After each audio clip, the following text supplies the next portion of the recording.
안녕하세요. DNA 입시연구소 농구술 강사 장지혜입니다. 지금은 이제 단국대학교 논술 파이널 수업에 대해서 일단은 단국대 논술에 대한 대략적인 정보와 이제 수업이 어떻게 이루어지는지를 중심으로 이제 설명을 드리고자 합니다.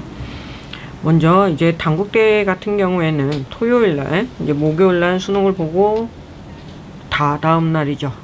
준비할 시간이 거의 없죠. 그래서 그 다음 날 이제 시험을 보게 됩니다. 이제 학생들이 자기 단과대학별로 시간이 어떻게 되는지 확인을 했을 거라고 생각을 합니다. 그 다음에 수능 최저가 없어요. 그러니까 무조건 다 보러 가야 된다라고 이제 생각을 해야 됩니다.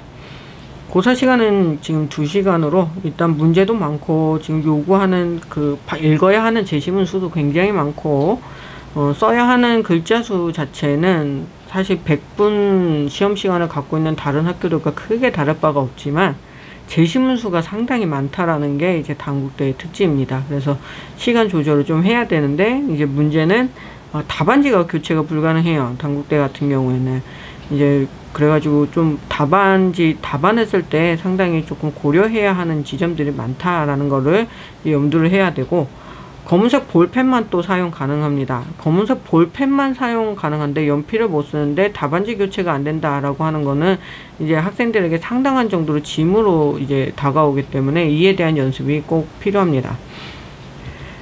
자, 먼저 이제 단국대 인문사회 계열 문제가 어떤 식으로 이제 나오는지를 이제 보여드릴게요. 보면은 이제 문제가 좀 복잡하고 많죠. 문제가 총 3문항인데 이제 1번 문항은 주로 이렇게 2개로 나눠져서 나옵니다. 첫 번째는 이제 가에서 주제를 나타내는 단어 하나를 찾고 그 단어를 이용하여 가의 내용을 요약하라.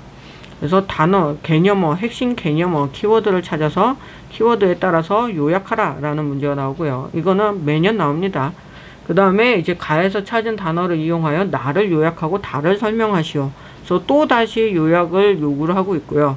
그 요약한 것들을 기반으로 해서 특히 그 키워드를 기초로 해서 다른 또 하나의 제시문을 설명하라 라고 이제 요구를 합니다. 아주 기본적이고 기초적인 문제다라고 할 수 있어요. 그러니까 독해력이 좋고 글쓰기 능력이 어느 정도 있는 학생들 같은 경우에 단국대학교 1번 문제가 사실은 어렵지 않습니다. 그러니까 재작년까지만 해도 어려운 문제가 아니었는데 작년부터 지금 제시문 난도가 상당할 정도로 올라갔기 때문에 약간 좀 주의가 요하는 문제다라고 할 수 있습니다. 그런데 이제 문항 배점을 보면은 1번이 그렇게 문항 배점이 높은 건 또 아니에요. 2번, 3번이 굉장히 높은데 1번에서 상당히 어려워져 버리면은 2번, 3번을 놓칠 수 있기 때문에 이제 실전적인 연습이 좀 필요하다라고 생각이 됩니다. 그 다음에 2번 문제를 보면 가와 나를 모두 활용하여 다의 문제점을 정리하고, 이것도 요약이랑 비슷하다라고 보시면 됩니다. 그 다음에 라에서 바를 모두 이용하여 다를 개선하기 위한 방안을 논술하시오 라고 되어 있는데 2번 문제에 따르는 제시문은 새롭게 나옵니다. 1번 문제랑 동일한 제시문을 쓰지 않기 때문에 지금 1번 문제에서는 제시문이 3개가 나왔고 2번 문제에서는 지금 제시문이 가나, 다라, 마바 6개가 나왔다라고 볼 수가 있죠. 그러니까 2번 문제까지만 해도 지금 제시문 수가 9개가 된다. 그 다음에 3번 문제를 보면은 3번에는 이제 자료가 나옵니다. 그래서 가가 나의 문제 해결에 도움이 되는 이유를 설명하고 다를 고려하여 가의 확대를 위한 정부, 기업, 개인의 역할을 각각 논술하시오. 3개의 제시문인데 그 중에 2개의 제시문은 보통 자료, 그래프, 도표 등이 나와가지고 그 도표가 또 1개가 나오는 게 아니고 여러 개가 나와가지고 그것들을 활용해서 이제 서술을 해야 하는 문제로 나옵니다.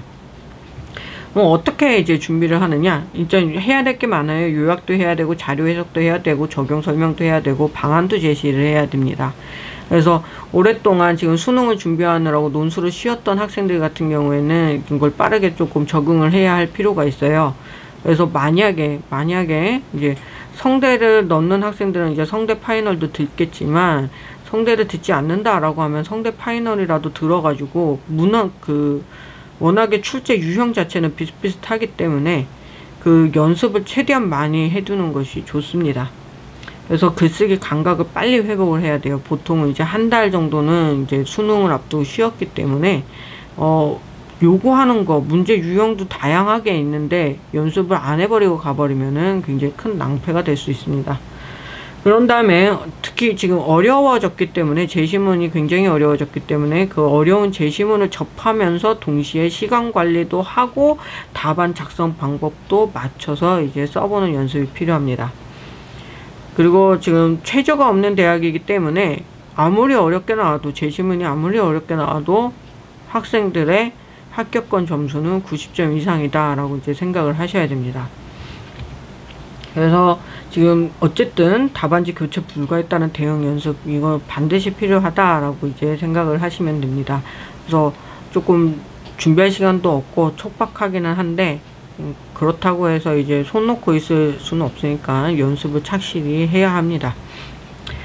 일단은 파이널 수업의 특징에 대해서 조금 알려드릴게요. 일단 단대의 경우에는 그 제시문 난이도가 갑자기 올라갔기 때문에 그 높은 난도를 빠르게 어떻게 읽어야 되는지 핵심을 놓치지 않고 읽는 방식이 있어요. 그게 이제 다독을 해야 하거나 이제 뭐 대학이나 이제 대학원을 다니면서 굉장히 많은 수의 논문이나 책을 읽는 사람들이 이제 몸에 익히게 되는 그런 읽는 방식들이 있거든요. 이게 속독이 아니라 핵심을 읽어내야 되니까 어쨌든 그러니까 그런 방식들을 좀 학생들에게 알려줄 겁니다. 그래서 너무 글이 어렵다고 해가지고 애들이 막 멘탈이 붕괴되지 않도록 그런 것들 이제 학생들에게 이제 안내를 할 것입니다.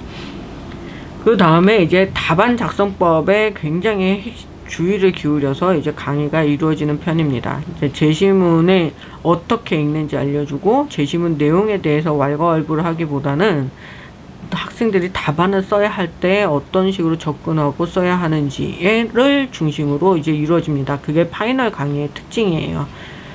정규 수업 같은 경우에는 학생들이 자주 나오는 논술 지문들이라든가 이런 게 있으면 이제 그것에 대한 이론적인 강의들도 충분히 이루어지는데 파이널은 그럴 시간이 없거든요. 답안을 완성을 해야 되니까 답안 작성법을 중심으로 이제 강의가 이루어집니다. 그래서 논술은 채점 항목이 이렇게 주르륵 나와가지고 그 채점 항목에 학생의 답안을 보면서 채점 항목을 충족했는지 여부에 따라서 채점이 이루어지기 때문에 그 채점 항목들을 논제를 통해서 어떻게 읽어내야 될지 그리고 거기에 맞춰서 쓰는 거 이런 것들을 중심으로 강의가 이루어집니다. 그래서 학생들이 자주 저지르는 이제 실수들이 있어요. 저 같은 경우도 이제 논술을 10년 이상 가르쳤기 때문에 이제 그런 것들을 어떻게 지금 빠른 시간 내에 해결을 해야 될지 뭐 명심을 해야 되는지 지금 왼쪽에 줄거리 읽기 대 키워드 이렇게 되어 있는데요. 줄거리 읽기 이게 이제 학생들이 자주 저지르는 실수죠. 거기에 대해서 이제 키워드를 중심으로 봐야 한다라는 것과 그런 다음에 베껴쓰기 학생들이 자주 저지르는 실수죠. 그거를 베껴 쓰지 않고 논증 구조로 어떻게 작성을 해야 하는가. 그런 다음에 학생들이 가끔씩 적용 서술을 해야 될 때 적용 서술을 안 하고 각 제시문의 요약을 늘어놓는 경우들이 많아요. 굉장히 많습니다. 열에 5, 6은 이런 식으로 쓴다라고 보시면 돼요. 이제 그것들을 적용서술에 맞춰서 쓰는 거는 어떻게 써야 하는가. 이제 여러 가지 예시를 들어가면서 이제 강의가 이루어집니다. 그런 다음에 이제 논제의 요구에 부합하는 답안이 결정적이기 때문에 이것에 대해서 이제 개요를 작성하고 개요를 작성을 했다면은 이제 답안지의 분량 조절은 어떻게 해야 하는지 어떤 내용들이 각 문단에 들어가야 하는지를 중심으로 강의가 이루어질 것입니다. 그런 다음에 이제 좀 잘 쓰는 학생들 같은 경우에는 주의를 해야 되는 것이 추상적 문장이 좀 난무하는 경향이 있거든요. 좀 똘똘하고 공부 좀 잘했고 그리고 좀 논술도 많이 해봤다라고 하는 학생들은 조금 과시하기를 좋아해서 그런 건지는 모르겠지만 추상적인 문장을 난무하는 경우들이 있어요. 이제 근데 이런 문장들은 채점 항목에 따라서 학생이 답안을 썼는지에 따라서 채점을 할 때 이 학생이 이걸 정확하게 이해하고 썼는지가 아리송하기 때문에 오히려 굉장히 불리할 수가 있어서 또렷또렷하고 명시적으로 이제 답을 딱 써주는 거 이런 것들을 좀 굉장히 강조하게 됩니다. 그래서 단국대학교 파이널은 준비할 시간이 하루뿐이 없죠. 하루뿐이 없고 그것이 이제 19일 금요일 날 오후 6시부터 10시에 이제 파이널이 잡혀 있습니다. 반드시 꼭 연습을 한 번쯤 꼭 해보고 이제 시험을 보러 가길 바랍니다. 그러면은 수능에서 좋은 결과가 있길 바라고, 단국대학교는 이제 수능 최저도 없기 때문에 어쨌든 연습을 최대한 해보고 이제 가보길 바랍니다. 꼭 좋은 결과가 있길 바랍니다. 네, 감사합니다.